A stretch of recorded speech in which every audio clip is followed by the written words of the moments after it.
Hello everyone, peace be upon you. Do you know what? From the object that I am holding right now, we can learn something incredible about our ecosystem. Take a look closer.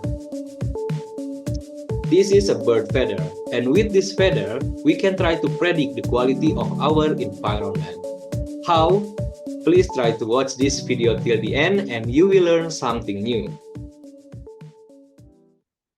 So, this is the title of our study, Heavy Metal Contamination in Swiftlet Feathers, a comparative study of chromium and arsenic levels in industrial and non-industrial areas of East Java, Indonesia. And we made this video for Borobudur International Symposium 2024 and Interconnects. So, before we go further, I would like to introduce the team of this study. The first one, of course, this is me. My name is Ikhwanus Sadidan. I'm a lecturer at Environmental Engineering Study Program, Faculty of Engineering, Unsika. And the next one, we have a respective academic and also an expert in biology, Dr. Sunu Kuncoro. He works at Universitas Negeri Surabaya. And the last one, we have Mr. Nurul Amri Komarudin. He has the same home base with me, so we basically work together. Okay, so here is the background of our research. As you can see here, this is a swiftlet bird, or in Indonesian, we can call them burung walet. And this species, Aerodramus fusivegus.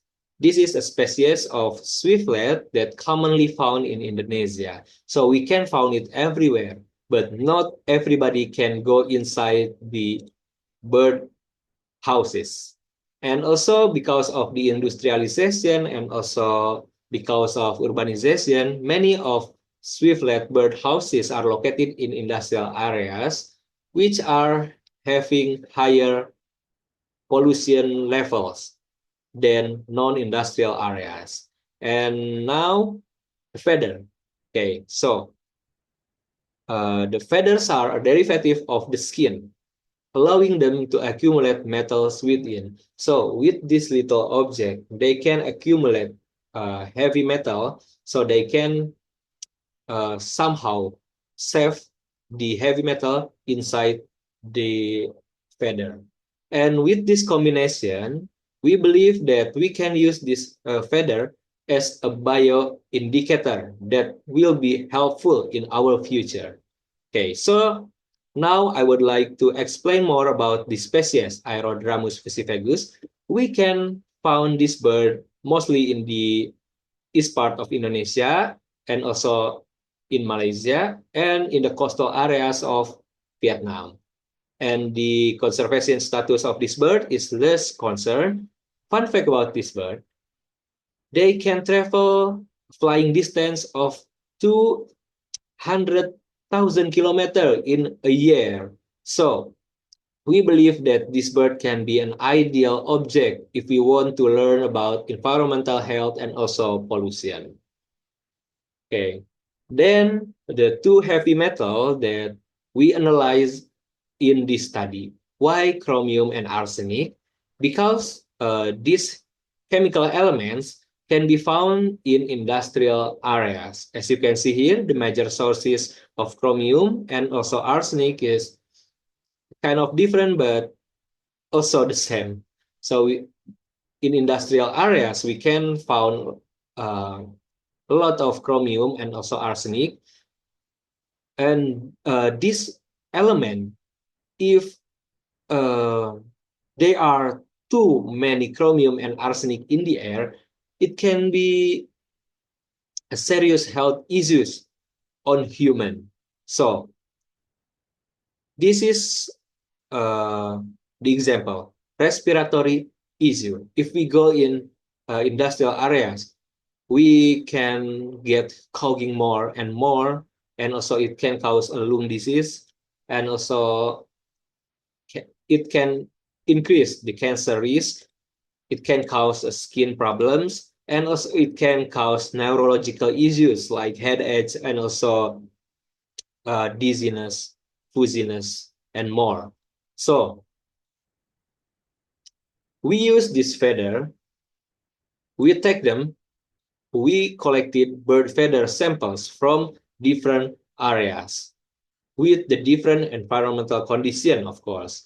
And after that, we bring uh, these samples to the laboratory and we did the test using an XRF analyzer to determine the heavy metal content.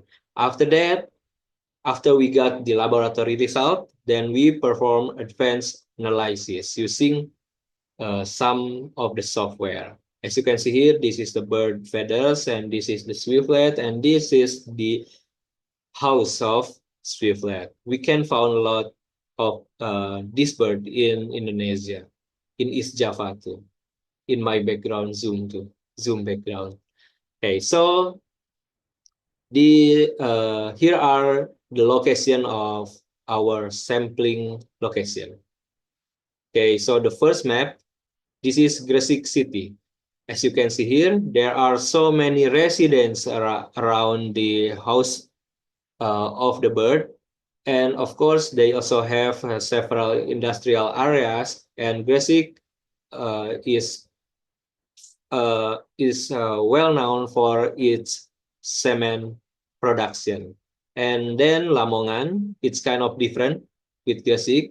It still has several human residents, but mostly it's a nature. It's a nature. And the next one is Nganjuk. Yeah, it's far from residents, from industrial areas, and more. So they have different kind of environmental conditions. So we believe this is very good to do the test.